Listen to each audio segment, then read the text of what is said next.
আমি শবরী আমার home reels চ্যানেলে সবাইকে জানাই অনেক অনেক শুভেচ্ছা ও ভালোবাসা। আজ আমি নিয়ে এসেছি একটি হেলদি ব্রেকফাস্ট, আর সেটা হচ্ছে রাঙা আলুর পরোটা।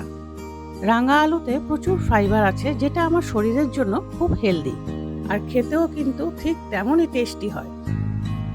ঘরে থাকা সামান্য উপকরণেই কিন্তু এই পরোটাটা তৈরি হয়ে যায় নরম তুলতুলে টেস্টি পরোটা। তো শুরু করা যাক রাঙা আলুর পরোটা। এবার আমি একটি রাঙা আলু সিদ্ধ করে নিয়েছি, আর রাঙা আলুর যে ওপরে পাতলা লাল রঙের স্কিনটা আছে সেটা ছুলে নিচ্ছি, আর খুব ভালো করে স্ম্যাশ করে নিচ্ছি। সবজির মধ্যে দিয়ে দিচ্ছি কুচনো গাজর। গাজরটাকে আমি গ্রেট করে নিয়েছি। দিয়ে দিচ্ছি কুচনো পেঁয়াজ কলি, দিচ্ছি ধনেপাতা কুচি, দিয়ে দিচ্ছি কাঁচা লঙ্কা কুচি আর 1 চামচ আদা কুচি। এবার এই রাঙা আলুর সাথে সবজিগুলো ভালো করে স্ম্যাশ করে নিচ্ছি। সবজিগুলো স্ম্যাশ করা হয়ে গেছে, এক সাইডে রেখে আরেকটি পাত্রের মধ্যে নিয়ে নিচ্ছি আটা। এখানে আমি 2 কাপ আটা ব্যবহার করেছি। দিয়ে দিচ্ছি পরিমাণ মতো নুন, দিয়ে দিচ্ছি 1 চামচ জিরে হাতে স্ম্যাশ করে আটার মধ্যে, তাতে খুব সুন্দর একটি ফ্লেভার হয়। দিচ্ছি 1 স্পুন হিং, দিয়ে দিচ্ছি 1 স্পুন গোলমরিচের গুঁড়ো। এবার আমি দিয়ে দিচ্ছি স্লাইস করা চিজ, একটা চিজ স্লাইস দিয়ে দিচ্ছি। এবার আমি মিষ্টি আলুর স্টাফিংটা আটার সাথে মেখে নিচ্ছি। রাঙা আলুর মধ্যে কিন্তু প্রচুর পরিমাণে ফাইবার আছে, সেটাই আমাদের শরীরের জন্য প্রচুর উপকারী। এবার আমি দিয়ে দিচ্ছি হোয়াইট অয়েল।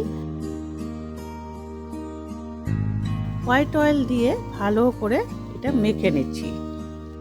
প্রথমে কোনো রকম জল ইউজ করব না, শুকনো অবস্থায় আমি রাঙা আলুর মণ্ডটার সাথে খুব ভালো করে আটাটাকে মেখে নিচ্ছি। এবার আমি অল্প অল্প করে জল দিয়ে একটি আটার মণ্ড তৈরি করছি।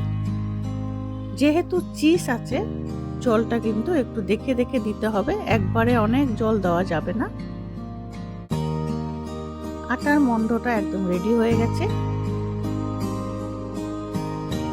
এবার হাতে একটুখানি তেল নিয়ে মণ্ডটার উপর বুলিয়ে আমি রেখে দেব 20 মিনিটের মতন রেস্টে।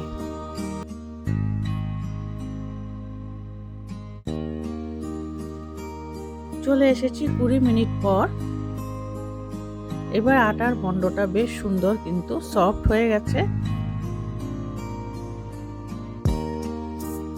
এবার ও পরোটার সাইজে একটু বড় বড় করে লেচি নিয়ে নিচ্ছি, আর ঠিক যেভাবে পরোটা বেলা হয় ঠিক ওইভাবেই কিন্তু বেলে নিচ্ছি।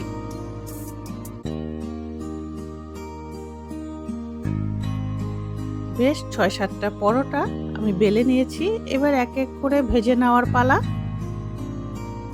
এবার গরম তাওয়াতে দিয়ে এক এক করে ভেজে নিচ্ছি। আমি রিফাইন তেল দিয়ে ভেজেছি, ঘি বা বাটার দিয়েও ভাজতে পারো। রাঙা আলু দিয়ে অনেক রকম কিন্তু সুইট ডিশ তৈরি হয়। এই রাঙা আলুর পরোটা বানিয়ে দেখতেই পারো। একবার বানালেই কিন্তু বারবার বানাতে ইচ্ছে করবে। ফাইবারে ভরপুর এই হেলদি আর টেস্টি রেসিপি রাঙা আলুর পরোটা।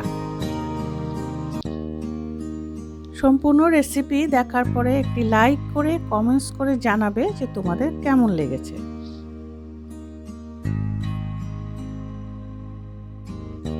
খুব নরম তুলতুলে পরোটা হয়েছে।